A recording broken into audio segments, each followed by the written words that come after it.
오늘 우리 용서의 확신의 말씀은 골로새서 1장 10절에서 12절까지 있는 말씀을 함께 교독하시겠습니다.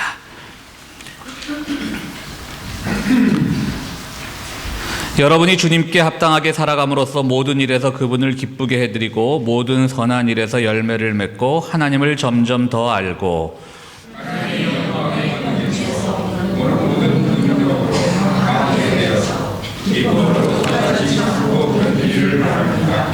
그리하여 성도들이 받을 상속의 몫을 차지할 자격을 여러분에게 주신 아버지께 여러분이 빗속에서 감사를 드리게 되기를 우리는 바랍니다.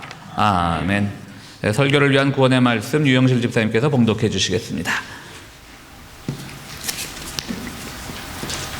누가복음 10장 38절에서 42절까지의 말씀입니다. 그들이 길을 가다가 예수께서 어떤 마을에 들어가셨다. 마르다라고 하는 여자가 예수를 자기 집으로 모셔두었다. 이 여자에게 마리아라고 하는 동생이 있었는데 마리아는 주님의 발 곁에 앉아서 말씀을 듣고 있었다. 그러나 마르다는 여러 가지 접대하는 일로 분주하였다. 그래서 마르다가 예수께 와서 말하였다. 주님, 내 동생이 나 혼자 일하게 두는 것을 아무렇지 않게 생각하십니까? 가서 거들어 주라고 내 동생에게 말씀해 주십시오. 그러나 주님께서는 마르다에게 대답하셨다. 마르다야, 마르다야, 너는 많은 일로 염려하며 들떠 있다. 그러나 주님의 일은 많지 않거나 하나뿐이다. 마리아는 좋은 몫을 택하였다. 그러니 아무도 그것을 그에게서 빼앗지 못할 것이다. 아멘. 아프리카를 탐험하던 한 탐험가가 길이 멀고 힘이 들기 때문에 현지 가이드를 하나 고용을 했습니다. 짐을 옮기기도 하고 또 길을 안내하기도 하는 그런 역할을 맡았던 가이드죠. 그런데 이제 이 탐험가는 좀 선입견이 있었습니다. 이 사람들이 돈만 받고 일을 제대로 하지 않는 것은 아닌지, 또 백인들이 가지고 있는 그 아프리칸에 대한 그 편견, 게으르게 하는 것은 아닌지, 그럼 편견이 있는데 그 편견을 불식시키기라도 하듯이 첫날부터 엄청나게 빠른 속도로 길을 안내하고 또 무거운 짐을 들고 가는 겁니다. 이 탐험가는 굉장히 마음이 기뻤습니다. 내가 편견을 가지고 있었구나. 이렇게 열심히 일을 하는구나. 그렇다면 이번 탐험 계획은 내가 원래 계획했던 것보다 더 빨리 끝낼 수 있겠구나. 그가 이렇게만 협조를 해준다면 경비도 절약이 되고 빨리 끝낼 수 있구나. 이런 생각을 하는데 하룻밤 같이 묵고 나는데 그 다음날 움직이질 않는다라고 하는 겁니다. 야, 오늘도 갈 길을 가자라고 하는데 이 현지 가이드가 가지를 않는 거예요. 그 탐험가가 빨리 가자고 재촉을 했더니 이 현지인 아프리칸 가이드가 이렇게 대답을 했다고 합니다. 어제 너무 빨리 움직였기 때문에 아직 제 영혼이 제 육체를 따라오지 않았습니다. 제 몸은 지금 이 지점에 와 있는데 제 영혼은 저 뒤쳐져 있습니다. 내가 너무 빨리 왔기 때문에 그래서 영혼이 올 때까지 오늘은 하루 쉬어야 되겠습니다. 라고 말을 했다고 하는 겁니다. 이것은 어찌 보면 정말 그들이 하루 정도 쉬는 어떤 태업을 하는 나태한 그렇게도 들릴 수가 있겠지만 실제로 우리들에게 굉장히 깊은 의미를 줍니다. 그들에게 있어서 그들의 삶을 인도하는 것은 정신이고 영혼이란 뜻인 것이죠. 몸은 어떻게 해서든지 빨리 움직일 수 있고 빨리 갈 수 있겠지만 그들을 움직이는 지탱하는 힘인 정신과 영혼이 아직 따라오지 않는다라면 우리의 몸의 움직임은 아무런 의미가 없다라고 하는 것으로 이 예화를 소개한 사람은 그렇게 표현을 하고 있습니다. 그렇습니다. 우리는 바쁜 세상에서 살아갑니다. 그런데 이 바쁜 세상에서 우리가 살면서 내가 지금 왜 살고 있는지, 어디를 향해 가고 있는지 간혹 잊을 때가 많이 있습니다. 그리고 내가 이 바쁜 세상에서 여러 가지 일을 할 때 나를 지탱하는 힘은, 나를 뒷받쳐주는 힘은 어디서 나오는지 잊고 지낼 때도 많이 있습니다. 오늘 설교는 우리가 너무나 잘 아는 얘기입니다. 그리고 오늘 설교 제목은 마르다의 세상에서 마리아의 마음 갖기라고 하는 설교 제목이 상당히 아름다운데요. 제가 지은 제목은 아니고 조안나 위버라고 하는 사람이 쓴 같은 제목의 책의 제목에서 이 설교를 따왔습니다. 그런데 저는 이 설교를 준비하면서 이런 책이 있다는 걸 처음 알게 돼서요. 이 책의 내용은 아직 잘 알지 못합니다. 그러나 아마도 이 책의 제목을 봐서는 또 오늘 제가 설교하는 이 제목으로 따온 것을 봐서는 그분도 제가 오늘 전하려고 하는 하나님의 말씀과 같은 생각을 갖고 있지 않나 해서 비록 책은 읽어보지 못했지만 제목만 따왔습니다. 이쁘지 않습니까? 제목이 마르다의 세상에서 마리아의 마음 갖기. 그렇습니다. 우리 마르다와 마리아에겐 너무나 유명합니다. 예수님께서 길을 가시다가 마르다라고 하는 한 여인을 만나게 되는데 마르다라고 하는 여인이 예수님을 집에 초청을 하죠. 누구나 그렇습니다. 사람을 초청을 하면 뭔가 드실 것을 먹을 것을 대접을 해야 됩니다. 마르다는 예수님을 대접하기 위해서 열심히 일을 합니다. 그런데 마리아는 예수님 발치에 앉아서 예수님의 말씀만 경청하고 있습니다. 마르다가 항의를 합니다. 선생님, 오늘 이 집에 초대한 사람은 나고 내가 선생님을 위해서 열심히 음식을 준비하고 있는데 왜 마리아로 하여금 나를 돕게끔 하지 않고 선생님 말씀 듣는데 가만 놔두십니까? 라고 했을 때 예수님께서 그렇구나, 마리아 너도 가서 언니 좀 도와라, 이런 대답이 나올 줄을 마르다는 기대했겠죠. 그러나 그러지 않습니다. 오히려 그 말을 꺼낸 마르다가 무한하리만큼 너는 왜 그렇게 많은 것들을 염려하느냐, 세상에 이렇게 많은 것 염려하지 마라. 오히려 내 동생 마리아는 가장 좋은 쪽을 택하였다, 가장 좋은 것을 택하였다 라고 이렇게 말합니다. 참 말하는 사람 굉장히 무한했을 것 같습니다. 오늘 이 이야기는 참 우리 교회 생활하면서 또 우리가 하나님의 말씀을 듣고 예배에 참석하는 것도 중요하지만 또 우리가 함께 교제를 나누기 위해서 주방에서 봉사하고 또 우리 청소로도 봉사하고 많은 봉사들이 있는데요. 그런 봉사의 행위들을 참 깎아내리는 듯한, 또 그 봉사의 의미를 무의미하게 만드는 듯한 그런 오해의 소지가 있는 말씀이어서 우리 교회에서는 참 설교하기가 좀 어려운 본문이면 틀림없습니다.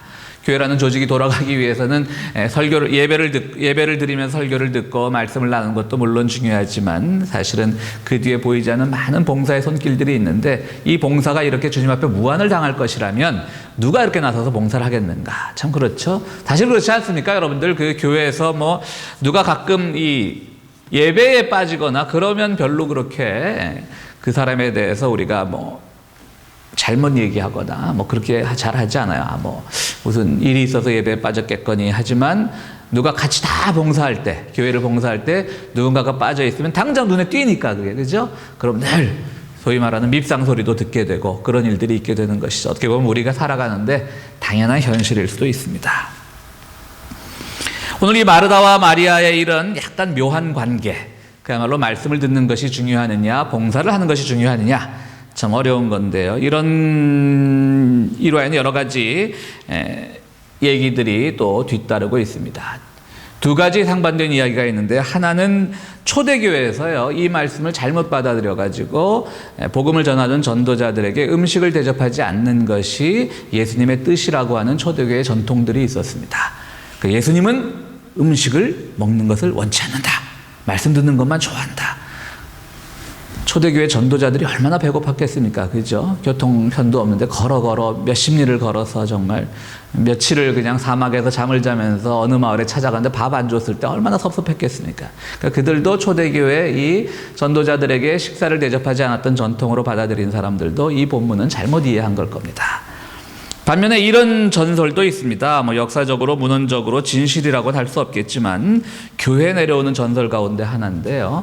마르다, 즉 일을 했던 마르다가 예수님이 부활 승천하신 후에 지금의 프랑스 지역으로 가서 유명한 복음 전도자가 되었다고 합니다. 이날 주님께서 자기에게 무한을 주셨던 그 사건이지만 여기서 깊은 깨달음을 얻어가지고 프랑스 지역으로 가서 유명한 전도자가 됐는데요.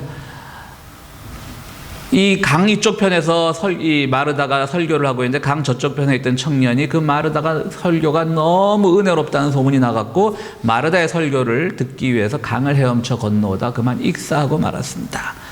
그러자 사람들이 그의 익사한 시체를 건너왔을 때 마르다가 그에게 안수하고 기도했더니 이 익사한 사람이 살아났다라고 하는 초대교회 전설이 있습니다. 이건 전설이죠.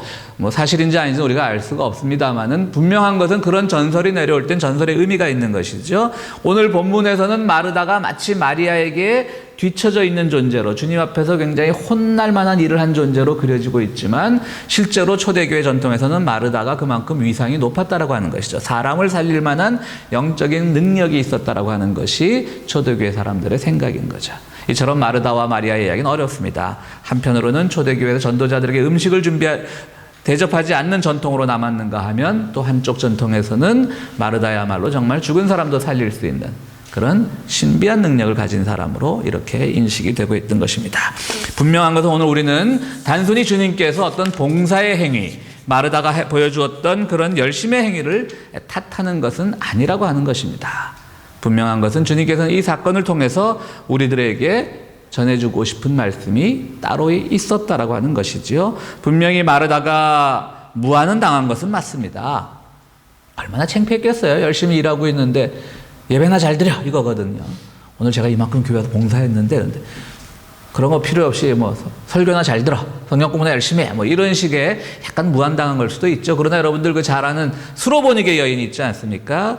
예수님이 오늘날 그 시리아 지역에 갔을 때 그 이방 지역의 여인이 예수님께 와서 말씀을 듣기를 원하니까 예수님께서 그 여인을 떠보기 위해서 이방인들을 개와 돼지에 비교하면서 이방인들은 하나님의 말씀을 거룩한 것을 먹기에 적당하지 않다라고 하니까 수로보니게 여인이 뭐라고 대답하죠? 그 말씀은 옳지만 그러나 개들도 밥상에서 떨어지는 부스러기는 먹을 수 있지 않습니까? 오늘 잘 아는 얘기시잖아요. 그죠? 어떻게 보면 수로보니게 여인이 예수님께 더 무한을 당했죠. 사실 오늘 마르다가 당한 무한은 무한 아닐 수도 있습니다. 개처럼 취급당하고 그런데 그 여인은 오히려 주님의 말씀을 사모해서 그 비유를 비유로 받아들여서 개들도 주인 밥상에서 떨어지는 부스러기는 먹을 수 있습니다.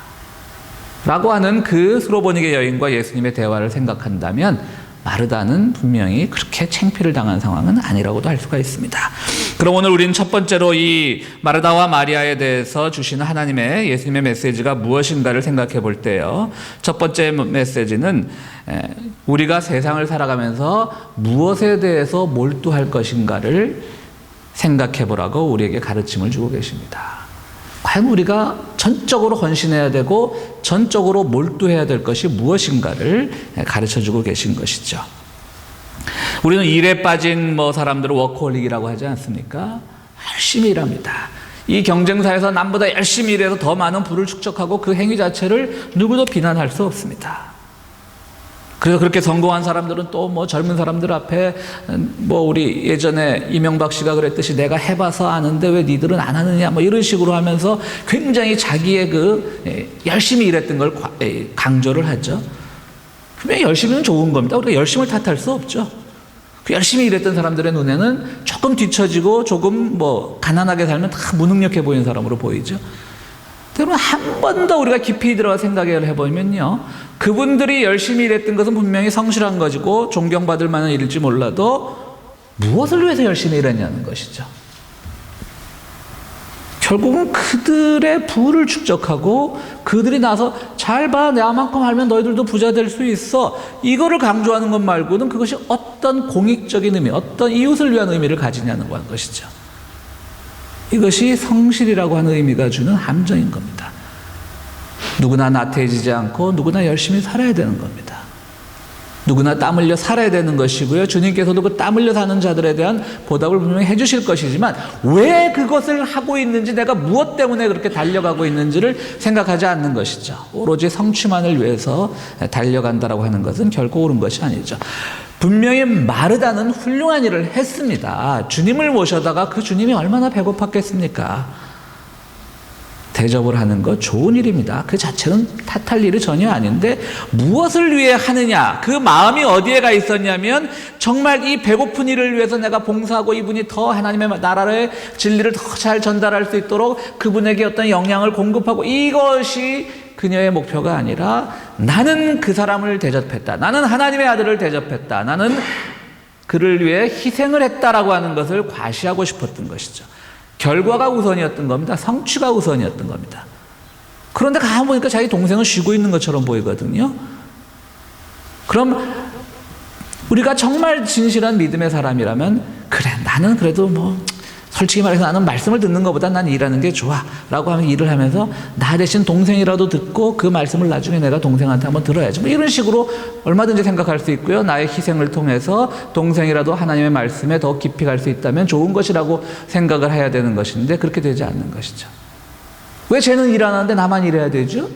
누가 일하라고 주님이 시킨 것도 아닌데요. 주님이 너는 일해 라고 시켰다면 또 그런 말이 나올 만도 하지만요.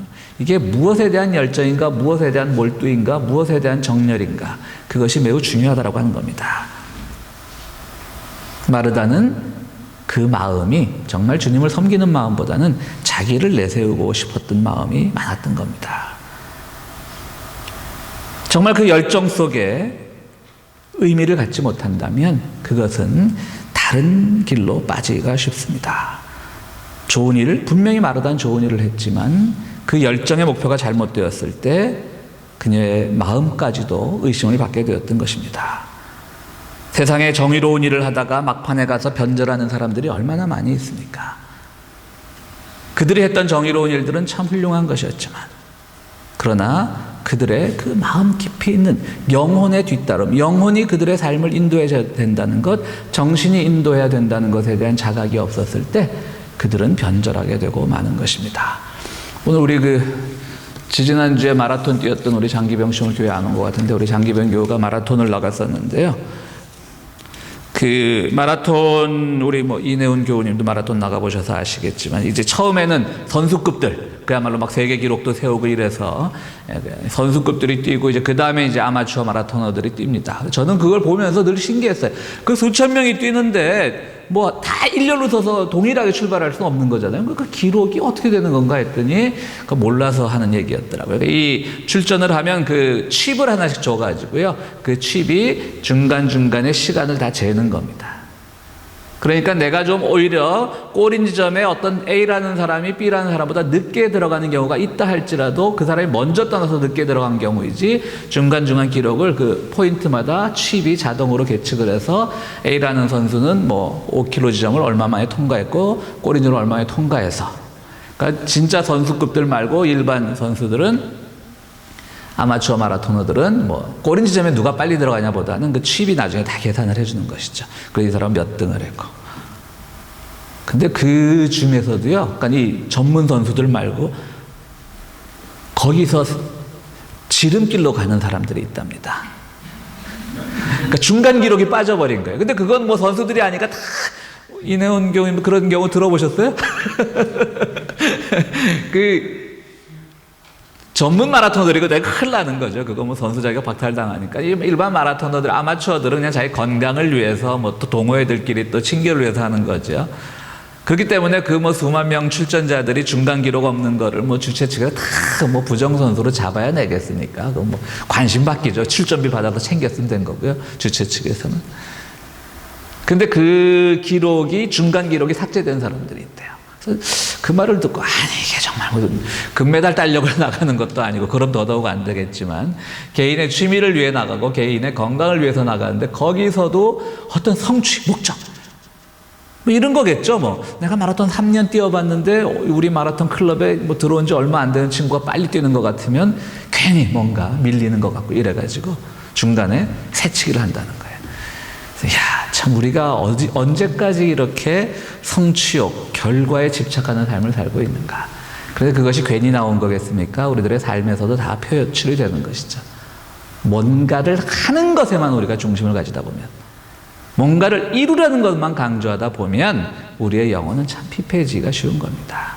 역사 속에서 수많은 경우들을 우리들이 봤던 겁니다.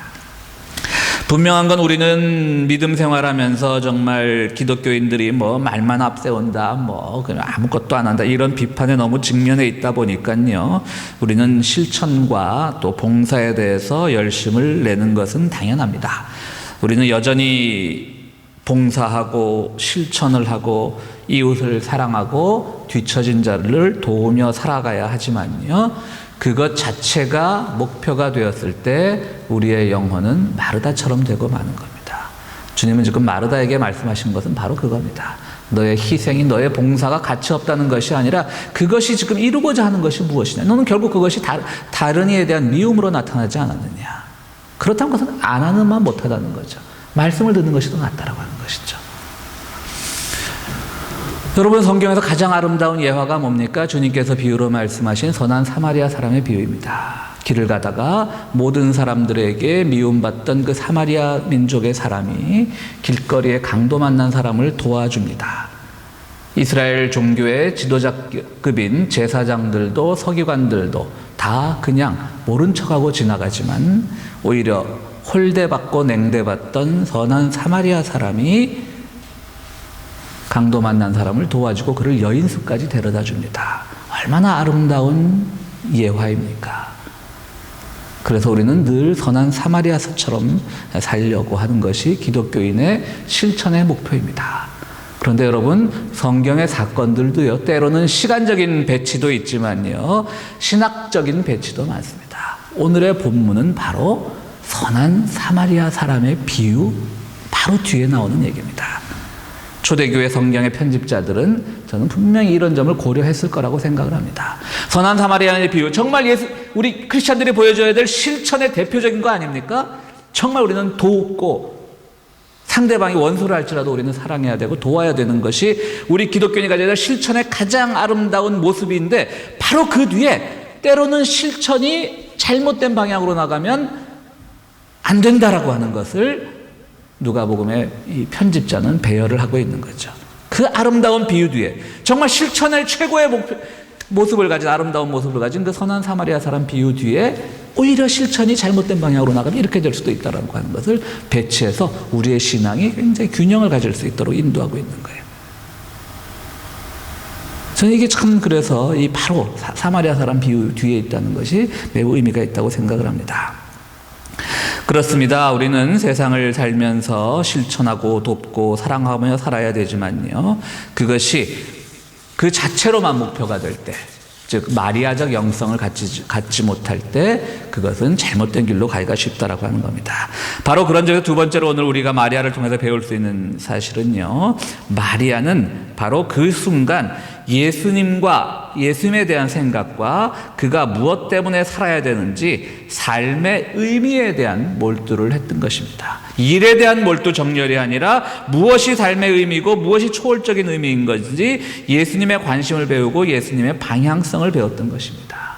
마리아가 바보가 아니었을 겁니다. 단순히 행위로만 보자면 마르다의 행위가 훨씬 더 뛰어나고 봉사하는 행위라는 것을 마리아가 결코 모르지 않았을 겁니다. 그러나 마리아는 그 순간 무엇이 더 급했냐면, 지금 이 갈릴리 지역을 다니면서 하나님 나라의 진리를 전하는 이분이 과연 무슨 말씀을 하고 있는지가 더 궁금했던 것이죠.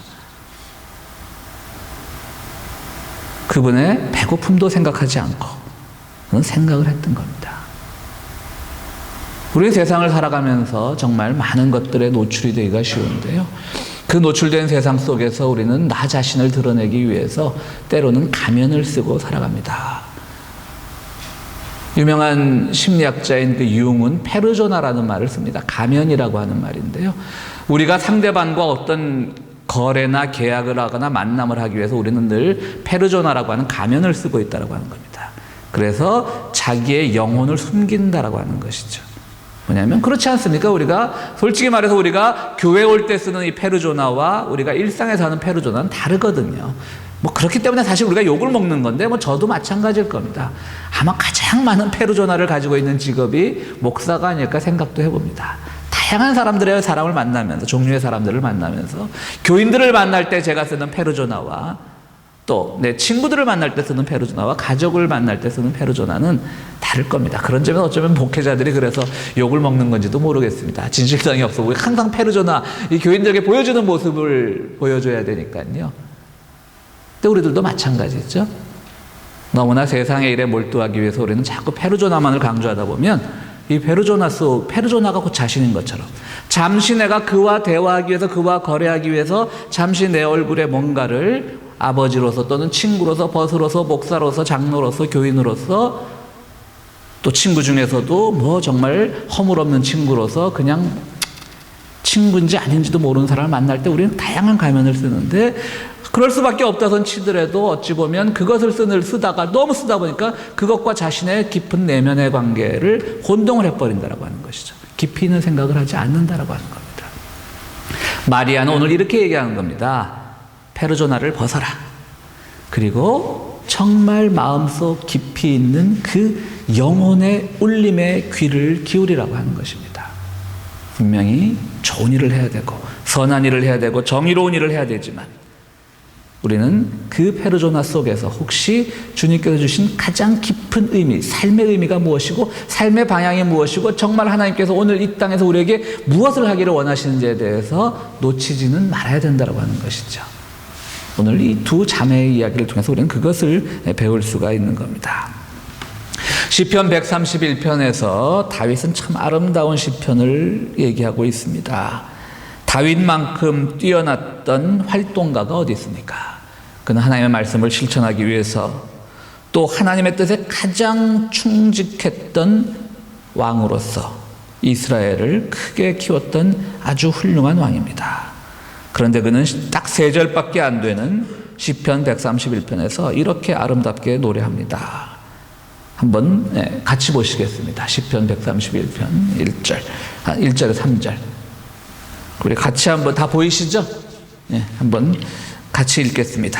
주님, 이제 내가 교만한 마음을 버렸습니다. 오만한 길에서 돌아섰습니다. 너무 큰 것을 가지려고 나서지 않으며 분에 넘치는 놀라운 일을 이루려고도 하지 않습니다. 오히려 내 마음은 고요하고 평온합니다. 젖된 아이가 어머니 품에 안겨 있듯이 내 영혼도 젖된 아이와 같습니다. 이스라엘아, 이제부터 영원히 오직 주님만을 의지하여라. 이스라엘을 통일했던 왕입니다. 이스라엘 역사 속에서 가장 위대한 왕으로 기억되기 때문에 아직도 이스라엘의 국기에는 다윗의 별이 그려져 있습니다. 어떤 일을 한 것으로 치자면, 성취를 한 것으로 치자면, 성공한 것으로 치자면 다윗만한 사람이 성경에 어디 있겠습니까? 참으로 많은 일을 했던 사람입니다. 그러나 그는